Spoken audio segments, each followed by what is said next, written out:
हमारे लिए आज अंजील मुकद्दस की खुशखबरी बाब मुताबिक मुकद्दस मत्ती उसका 6 बाब पहली 6 आयत 16 था 18 आयत। खबरदार, अपने रास्ते के काम लोगों के सामने दिखाने के लिए ना करो, नहीं तो तुम्हारे बाप की तरफ से जो आसमान पर है तुम्हें अजर ना मिलेगा। बस जब तू खैरात करे तो अपने सामने तुरी मत बजवा, जैसा रियाकार इबादत खानों और कूचों में करते हैं, ताकि लोग उनकी तारीफ करें। मैं तुमसे सच कहता हूं कि वो अपना अजर पा चुके।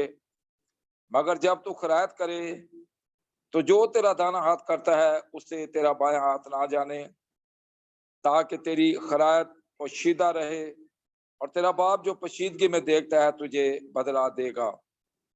और जब तुम दुआ करो तो रियाकारों की मानद ना होना, क्योंकि वो इबादत खानों में और बाजारों के मोड़ों पर खड़े होकर दुआ करना पसंद करते हैं, ताकि लोग उन्हें देखें। मैं तुमसे सच कहता हूं कि वो अपना अजर पा चुके। लेकिन जब तू दुआ करे तो अपनी कोठरी में जा और दरवाजा बंद करके अपने बाप से पोशीदगी में दुआ कर, और तेरा बाप जो पोशीदगी में देखता है तुझे बदला देगा। और जब तुम रोजा रखो तो रियाकारों की मानद अपना चेहरा उदास ना बनाओ, क्योंकि वो मुंह बिगाड़ते ताकि लोग उन्हें रोजादार जाने। मैं तुमसे सच कहता हूं कि वो अपना अजर पा चुके। लेकिन जब तू रोजा रखे सर पर तेल लगा और मुंह धो, ताकि आदमी नहीं बल्कि तेरा बाप जो पोशीदगी में देखता है तुझे रोजादार जाने, और तेरा बाप जो पोशीदगी में देखता है तुझे बदला देगा। पाक कलाम के पढ़े और सुने जाने पर खुदावंद खुदा की बरकत हो, खुदा का शुक्र हो। आमीन। आइए हम दुआ करें। मेहरबान कुदूस खुदावंद खुदा, मेरा नापाक ओटो को अपने पाक रूह से मसा कर मेरे दिल की तारीफी को अपने जलाली नूर की किरणों से मनवर कर दे, ताकि तेरे पाक और जिंदा कलाम को शेयर करने के लायक ठहरूं। मसीह खुदावंद के वसीले से आमीन।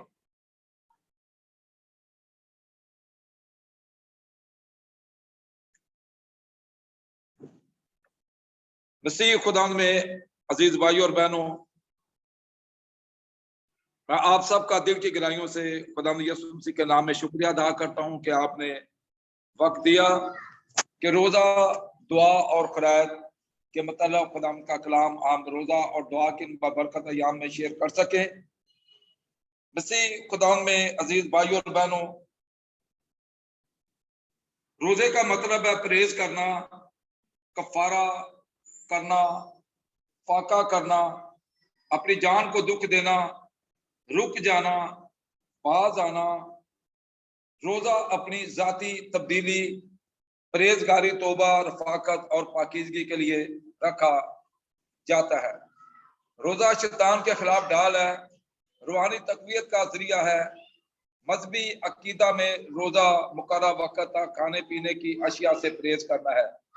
रोजा बातनी पाकीजगी, मुआफी, कुर्बानी और प्यार की कुव्वत पैदा करता है।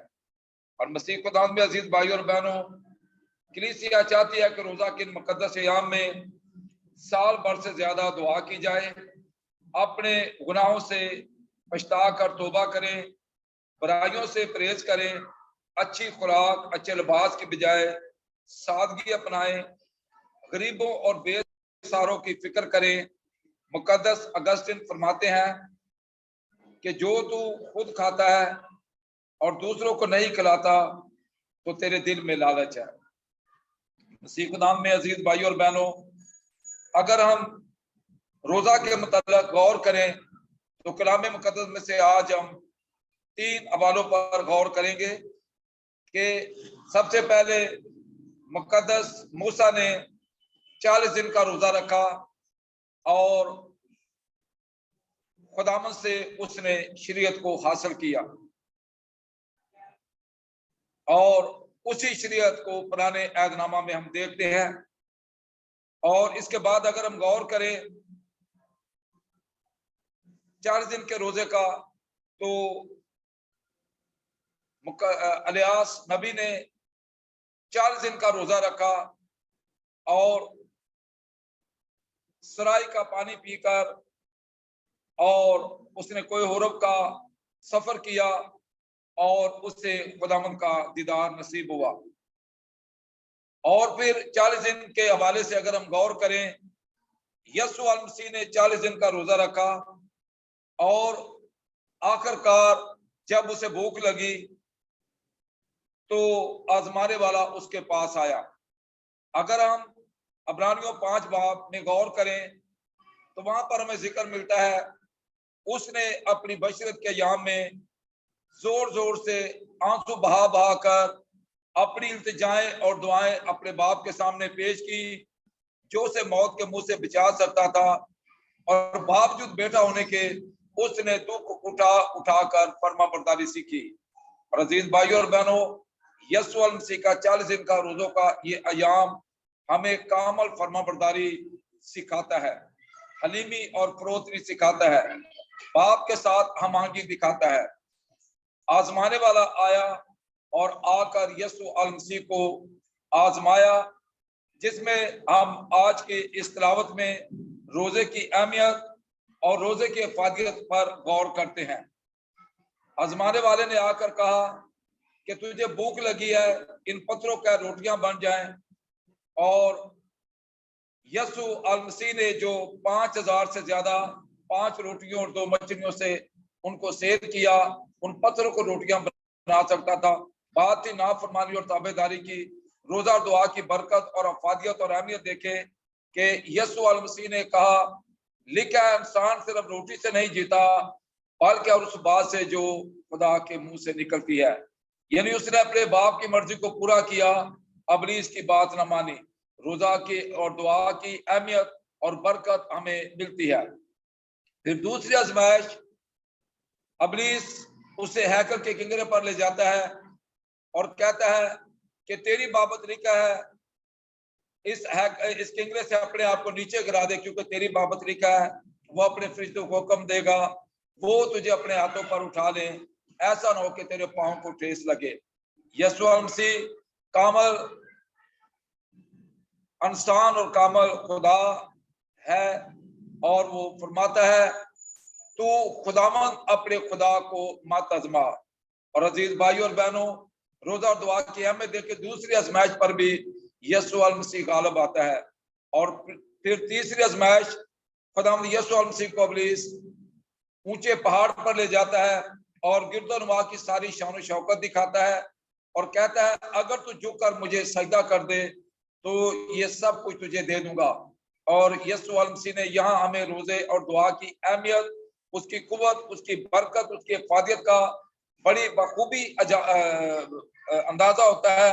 यीशु अल मसीह ने फरमाया, ऐ शैतान दूर हो, क्योंकि लिखा है तू खुदावंद अपने खुदा की इबादत कर और सिर्फ उसी को सजदा कर। और इब्लीस उसके सामने से चला गया। अजीज भाइयों और बहनों, रोजा और दुआ की बरकत यहाँ में 40 दिन के रोजों में यीशु अल मसीह की फर्मा बरदारी रोजा और दुआ की बरकत यहाँ में हमें सिखाती है कि हम रोजा और दुआ की रियाजत में रहकर अजीदो खरायत करें और रोजा और दुआ की रियाजत में रहकर यीशु अल मसीह के नक्शे कदम पर चलें, जिसने बावजूद बेटा होने के दुख उठा कर फर्मा बरदारी सीखी और 40 दिन रोजा और दुआ की रियाजत में रहे। अजीज भाइयों और बहनों, अगर हम दुआ के बारे में गौर करें तो यीशु अल मसीह ने पूरी रात दुआ में गुजारी, अल दोपहर दुआ, सुबह शाम दुआ, और मुसलसल खुदावंद यीशु अल मसीह का अपने बाप के साथ राबता था। अजीज भाइयों और बहनों, दुआ 3 लफ्जों से मिलकर बनती है। दाल का मतलब है दुखी होना, ऐन का मतलब है आजिज बनना और अलफ का मतलब है ईमान रखना। यानी अपना दुख आजिज बनकर, अलीम और फरोतन बनकर खुदावंद पर ईमान रखकर उसके सामने रखना, जिसे दुआ कहते हैं। और अगर हम गौर करें तो खुदावंद यीशु अल मसीह रोजा और दुआ के बरकत अय्याम में हमें सिखाते हैं कि वो अजीज भाई और बहनों हमारे लिए एक कामल नमूना छोड़ गया ताकि हम उसके नक्शे कदम पर चलें, क्योंकि उसकी फर्मा बरदारी तकमील तक पहुंची ताकि हम सब फर्मा बरदारों के लिए अब्दी निजात का वसीला ठहरे। यीशु मसीह ने 40 दिन और 40 रात का रोजा रखकर अपने बाप की कामल मर्जी को पूरा किया। इब्ने इंसान नाफरमान होकर खुदा के जलाल से महरूम हो रहा हुआ और इब्ने आदम यीशु मसीह ने रोजा और दुआ की बरकत से अजीज भाई और बहनों एक कामल फरमाबरदारी मेरे और आपके लिए छोड़ी, ताकि रोजा और दुआ की इन बरकत अय्याम में हमारी सोचें बदले, हमारे दिल बदले और हम खुदावंद यीशु मसीह की पाक और जिंदा मर्जी को जानने वाले उसके बेटे और बेटियां बने। आइए खुदावंद के जिंदा कलाम में से हम एक हवाला सुनते हैं पुराने एहदनामा में से, तोबिया उसका 12 बाब और उसकी 6 आयत।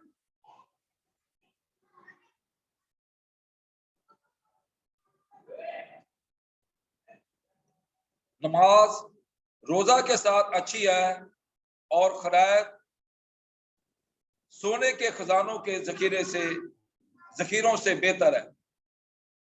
कितनी खूबसूरत बात खुदा का जिंदा कलाम हमें सिखाता है कि दुआ रोजा के साथ अच्छी है, लेकिन खैरात सोने के खजानों के जखीरे से बेहतर है। और मुबारक है वो जो रहम दिल है, क्योंकि उन पर रहम किया जाएगा। मुकद्दस मत्ती 5 बाब और उसकी 7 आयत में अजीज भाई और बहनों हम ये देखते हैं। अजीज भाई और बहनों, खुदावंद यीशु मसीह मुझे और आपको सिखाते हैं। जब मुकद्दस मत्ती मरकुस 12 बाब में हम देखते हैं कि यीशु मसीह हैकल के अंदर मौजूद हैं और एक बेवा हैकल में अपना चंदा डालती है और बतेरे दूसरे भी लोग थे जो चंदा डाल रहे हैं, मगर यीशु मसीह ने उस बेवा के चंदे के बारे में कहा कि इसने लोगों ने दूसरों ने अपने माल की बता से इसमें डाला, मगर जो कुछ इस बेवा के पास था उसने सब कुछ डाला। रोजा दुआ की बरकत यहाँ में हम उन जरूरतमंदों को देखें जिनके पास कुछ नहीं और हमारे पास है। तो रोजा दुआ की ये बरकत यहाँ हमें इंसानियत का वो आला दर्ज देते हैं जो यीशु मसीह ने मेरे और आपके लिए छोड़ा, कि रोजा और दुआ के इन बरकत अय्याम में हम अपने रवैयों को जाने और पहचाने और खुदावंद की पाक और जिंदा मर्जी को अजीज भाई और बहनों हम पूरा करें। अगर हम ध्यानो ज्ञान करें खैरात के बारे में, रोजों के दिन हमदर्दी और मोहब्बत का दर्श देते हैं। इशाया नबी का पसंदीदा रोजा यीशु के रोजे से मिलता जुलता है। भूखे के लिए रोटी तोड़ना, मुताजों और नंगों का ख्याल और फिक्र करना और अपने जैसे इंसान से मोहब्बत करना खुदावंद की पसंद का रोजा है। खैरात गुनाहों का कफारा नहीं हो सकती और ना ही खैरात किसी गुनाह को छुपा सकती है। खैरात तो अजीज भाई और बहनों एक शरारती अमल है जिसके जरिए एक इंसान दूसरे के दुख और गम में हिस्सेदार होता है, खुशियों को बांटता है। कभी कभी हमारा खैराती अमल दिखावे के लिए होता है जो सरासर एहसास मोहब्बत और शराकत के तकाजों को पूरा नहीं करता। खैरात के लिए बहुत कुछ देना लाजमी नहीं, खैरात के लिए अपनी रोटी को भूखे के लिए तोड़ना और किसी जरूरतमंद की जरूरत में मदद करना है। अजीज भाई और बहनों, आज कलाम का पाक और जिंदा कलाम मुझे और आपको दावत देता है कि हम रोजा और दुआ के इन बाबरकत अय्याम में अजीज भाई और बहनों, जिस तरह खुदाम के कलाम में से हम दानियल 9 बाब में से देखते हैं, और मैंने खुदाम की तरफ रुख किया ताकि रोजा रख कर और टाट ओढ़कर और खाक पर बैठकर मिन्नत और मनाजात में लग जाऊं। पास मैंने खुदामद अपने खुदा से दुआ की और इकरार करके कहा, ऐ खुदामद खुदाए अजीम व महीब, तू अपने मता मोहब्बत रखने वालों के लिए अपने अहद और रहम को कायम रखता है। अजीज भाई और बहनों, गुनाहों के इतराफ के बाद कफारे की बात होती है। कफारा अदा करने से इंसान तसल्ली और तशफ़ी हासिल करता है। इंसान इतने गुनाहों में गिरा हुआ है कि वो इसका इतराफ भी करना पसंद नहीं करता, बल्कि वो कफारे के लिए नाबूदो नुमाइश से काम लेता है। धोखे और फरेब से कमाए हुए पैसों से नजरें, कुर्बानियां और हदिये पेश करता है। खुद तो कुछ नहीं जानता, दूसरों को पैसे देकर दूसरों कंधों पर डाल देता है। कफारे के माने उसी वक्त बासर होते हैं जब गुनाहगार अपने गुनाह को हमेशा के लिए छोड़ दे। आइए अजीज भाइयों बहनों, वक्त है कि रोजा और दुआ के इन बाबरकत अयाम में हम रोजा और दुआ की रियाजत से अपने आप को हलीम और फरोतन बनाए और अपना दुख हलीम और आजज बनकर खुदावंद की हजूरी में रखें, ताकि खुदावंद हमारे गुनाहों हमारी बदियों को मुआफ करे, हमारे सोच, हमारे दिल, हमारे ख्याल उसके जिंदा कलाम से सच्ची तौबा और रोजा और दुआ की रियाजत से बदलें। रोजा और दुआ के ये बाबरकत अयाम हमारी सोच और दिलों को तब्दील करें। हम दुखी इंसानियत से प्यार करने वाले, अपनी मुट्ठी दूसरों के लिए खोलने वाले, दूसरों के दुख दर्द को अपना दुख दर्द समझने वाले, रोजा और दुआ के इन बरकत अयाम में यसु अल मसीह को अपनाने वाले उसके बेटे और बेटियां बने, ताकि रोजा और दुआ के ये बरकत अयाम अजीज भाई और बहनों हमें यसु अल मसीह के नक्शे कदम पर चलने के लिए तैयार करें, ताकि हम ईद पाशका के लिए अपने आप को तैयार करें। अजीज भाई और बहनों, यसु अल मसीह ने फरमाया मुकद्दस मत्ती 16 बाब 24 आयत में, अब यसु ने अपने शागिर्दों से कहा, अगर कोई मेरे पीछे आना चाहे तो वो खुद इनकारी करे।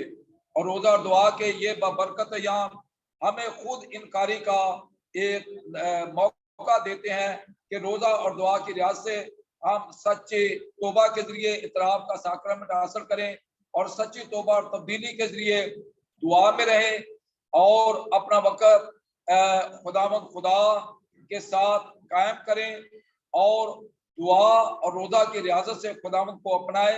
हमारी सोचो, हमारे दिलों में खुदावंद का राज हो और हम भूखों को खिला सकें, जरूरतमंदों की मदद कर सकें, ताकि रोजा और दुआ के ये बरकत अयाम अजीज भाई और बहनों हमारे लिए सच्ची तौबा और तब्दीली का सबब बने।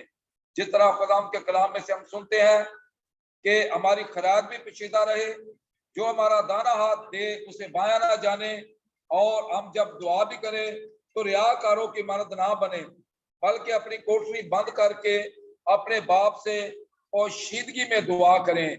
रोजा और दुआ और खैरात पोशीदगी में अजीज भाई और बहनों जब हम खुदा को कबूल करते हैं तो हमें अजर मिलता है। और जब तो रोजा रखे रियाकारों की मानद चेहरा उदास मत बनाओ, जिस तरह उस दौर में रियाकार पक्की और फरीसी करते थे। जुमेरात और पीर के दिन जब बड़ी मंडी लगती थी तो वो रोजा रखकर लोगों में चलते थे और रोजादार जाने, लोग उन्हें पाकबाज जाने, और उनकी अजीज भाई और बहनों उनकी सारी रास्ते को खुदा यसु अल मसीह नाराजगी में बदलता है और उन्हें रियाकार कहता है। और खुदा का जिंदा कलाम साफ लफ्जों में हमें सिखाता है कि हम अपना मुंह ना बिगाड़े और ताकि लोग हमें रोजादार जाने, बल्कि सर पर तेल लगाकर अपना मुंह धोकर अपने खुदावंद की पाक जिंदा मर्जी को जाने और पहचाने, ताकि खुदावंद का पाक और जिंदा कलाम रोजा और दुआ के इन बरकत अयाम में हमारे कदमों के लिए चिराग और राह के लिए रोशनी हो। और जो काम हम साल भर में नहीं कर सके, मसलन दुआ में कायम नहीं रह सके, रोजा और की रियाजत से हम दुआ में कायम रहें। दुआ के जरिए अजीज भाई और बहनों अपने अपने दुख आजिज बनकर हलीम और फरोतन बनकर खुदावंद पर ईमान रखकर उसके सामने पेश करें, जिसकी जिंदा मिसाल जब यूनुस नबी ने नैनवा में जाकर मुनादी की, और मुनादी क्या थी, नैनवा के लोगों 40 दिन के बाद नैनवा बर्बाद कर दिया जाएगा। जब नैनवा के लोगों ने देखा कि हमारे हाथ का जुल्म और हमारी बुरी रविशें जिनके सबब से हम हलाक होंगे, तो वो खुदा पर ईमान लाए। उन्होंने खुदा के कलाम पर ईमान रखकर खुदा के कलाम को कबूल किया, और जब कबूल किया तो उन्हें अपने गुनाहों पर पशेमानी हुई। बादशाह भी तख्त से नीचे उतर आया। उन लोगों ने सच्ची तौबा और तब्दीली की, टार तोड़े और लाख पर बैठे, और एक दिल होकर एक खानदान होकर उन्होंने अपने गुनाहों पर पशेमानी का इजहार किया। वो अदना बने, उन्होंने टार तोड़ा, अपने आप को अलीम और फरोतन किया। और यहाँ पर एक बात मुझे और आपको सीखने को मिलती है कि तंदुरुस्तों को तबीब की जरूरत नहीं बल्कि बीमारों को। और यसु फरमाते हैं, मैं रास्तबाजों को नहीं बल्कि गुनाहगारों को बुलाने आया हूँ। खुदावंद खुदा गुनाह से नफरत करता है और गुनाहगार से प्यार करता है। और जब उसने नैनवा के लोगों की हालत देखी कि वो अपने हाथ के जुल्म और बदी से बाज आ गए, बुरी रवस से बाज आ गए हैं, तो उसने अपने कहर को नाज़िल न किया, क्योंकि वो कहर नाज़िल करने में धीमा और शफकत में घनी है।